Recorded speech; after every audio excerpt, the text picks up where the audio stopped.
బహుజనుల సంక్షేమానికి కాంగ్రెస్ పార్టీ కట్టుబడి ఉందని Medak parliament Congress party contested candidate నీలం మధు ముదిరాజ్ అన్నారు.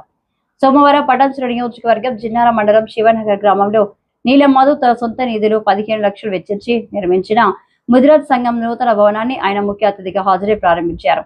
ఈ సందర్భంగా నీలం మాట్లాడుతూ ముఖ్యమంత్రి రేవంత్ రెడ్డి నాయకత్వంలోని తెలంగాణ ప్రభుత్వం బహుజనులకు అందులో ముఖ్యంగా ముదిరాజులకు ప్రత్యేక గుర్తింపు ఇచ్చి గౌరవిస్తున్నారని తెలిపారు. గతంలో ప్రభుత్వాలు ముదిరాజులను కేవలం ఓటు బ్యాంక్ గా చూస్తే రేవంత్ రెడ్డి ప్రభుత్వం ముదిరాజులను పాలనను భాగస్వాములు చేశారని తెలిపారు. అందుకు ముదిరాజు బిడ్డ వాకిటి శ్రీహరి ముదిరాజును మంత్రివర్గంలోకి తీసుకోవడం ఉదాహరణ అని కొనియాడారు. కాంగ్రెస్ చేపట్టిన బీసీ కులగణనను బీసీలందరూ వినియోగించుకోవాలని కోరారు.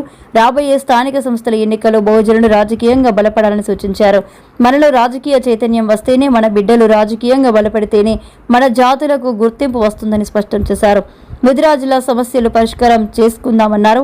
ఈ కార్యక్రమంలో సభాధ్యక్షులు వీర్నాల సత్యనారాయణ, ఆత్మ కమిటీ చైర్మన్ శ్రీనివాసరెడ్డి, మాజీ జెడ్పీ వైస్ చైర్మన్ కంచాల ప్రభాకర్, మాజీ ఎంపీ రవీందర్ గౌడ్, బ్లాక్ కాంగ్రెస్ అధ్యక్షులు శ్రీకాంత్ రెడ్డి, మండల పార్టీ అధ్యక్షులు వడ్డీ కృష్ణ, మాజీ ఎంపీటీసీ మహేష్, నీరెడ్డి కృష్ణ, నరసింహులు, అశోక్, అన్వర్, పటేల్, మహేష్, శ్రీనివాస్, జాకీ, మల్లేష్, నరసింహులు, కాంగ్రెస్ శ్రేణులు, సంఘం సభ్యులు తదితరులు పాల్గొన్నారు.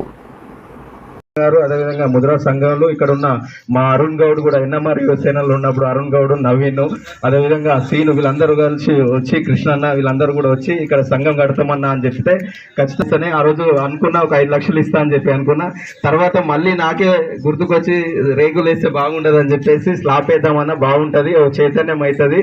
ఒక సంఘం చైతన్యం అయితే రాష్ట్రంలో ఉన్న వాళ్ళు కూడా చూస్తుంటారు, ఇక్కడ పడంచెలో ఏం జరుగుతుందో రాష్ట్రంలో కూడా చూస్తుంటారు. కాబట్టి ఈ సంఘాన్ని చైతన్యం చేస్తున్నాం. అట్లనే ఈ సంఘాన్ని చేసుకుంటే కూడా గ్రామంలో ఉన్న అన్ని వర్గాలతోటి కూడా నేను మమేకం ఉంటా. మీరు చూస్తుండొచ్చు, ఏ వేదిక మీద మీరు చూడొచ్చు, నా దగ్గరకు ఉన్న వాళ్ళు ఇక్కడ మైనార్టీలు, రెడ్లు, గౌడ్లు, అన్ని వర్గాలు అన్ని వర్గాలు కూడా నీలం మధు అంటే ఒక మంచి వ్యక్తి, ఒక మానవత్వం ఉన్న వ్యక్తి అని చెప్పి మీ అందరూ నన్ను ప్రోత్సహించినందుకు కూడా మీకు కృతజ్ఞతలు అన్న.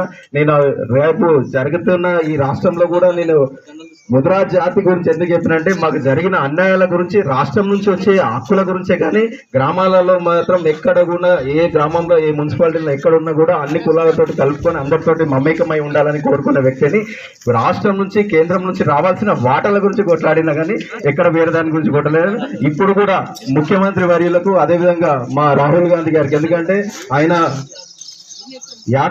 పాదయాత్ర చేసి 4000 కిలోమీటర్లు నడుస్తూ ఎవరెవరు ఎంత శాతం ఉన్నారో ఆ శాతం ప్రకారం వాళ్ళకి అన్ని న్యాయాలు చేయాలి, కులగణన చేయాలని చెప్పి కోరుకున్న వ్యక్తి రాహుల్ గాంధీ గారు. కాబట్టి రాహుల్ గాంధీ గారు కోరుకున్న ప్రకారం ప్రజాప్రభుత్వం వచ్చినాక, ప్రజాపాలన వచ్చిన తర్వాత ముఖ్యమంత్రి వర్యులు కూడా ఈ రాష్ట్రంలో కులగణన చేసి వారి లెక్కలు ఎంత ఉన్నాయి, వారి అందరి లెక్కలు తెలిసిన వ్యక్తి ముఖ్యమంత్రి వర్యులు. దాన్ని కూడా ముఖ్యమంత్రి వర్యులు ఈ రాష్ట్రంలో చేసిన దాన్ని తీసుకొని దేశ ప్రభుత్వం కూడా దేశంలో కూడా జనగణనతో కులగణన చేస్తామని చెప్పారు. అక్కడ కూడా కృతజ్ఞతలు తెలియజేస్తున్నాం. ఆ కులగణనలో భాగంగానే ఈ రోజు మీరు నిన్న జరిగిన కేబినెట్ విస్తరణలో కూడా చూడదు, అన్ని వర్గాలకు న్యాయం చేసినట్టు మాల, మాదిగ, ముదిరాజు, బీసీలు అన్ని వర్గాల కేబినెట్ చూస్తేనే అన్ని వర్గాల కేబినెట్